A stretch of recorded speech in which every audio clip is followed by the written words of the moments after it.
G'day everyone. I thought I'd share some work that I completed in 2020. First up, some Byzantine command figures from Aventine Miniatures. This is used Little Big Man Studio shield decals on these. Next up, some Byzantine heavy infantry, spear armed. Combination of leather armor and mail.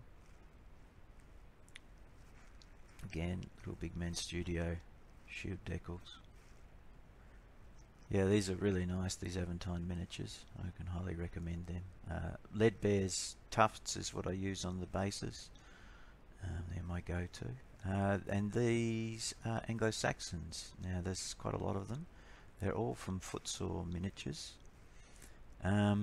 These were part of a big project that I was doing for a customer in New Zealand, and these are just some of them. There are even more of them. He's created a really substantial Anglo-Saxon levy, or sort of the non-elite sort of troops, mostly spear armed. The majority of the decals again are Little Big Man Studios. There are some archers in amongst it as well. I try and go for colours that I think would be reasonable for that era, and the sort of dyes and things that they could achieve naturally. There's very few sort of really bright colours. Oh, there's a group shot of some of them. Now some of those, there are hand painted shields. Yeah, there's just a few amongst these that actually hand painted the shields. If you pause the video, you might better see the difference. But yeah, the majority is spear armed, and just a few archers mixed in as well.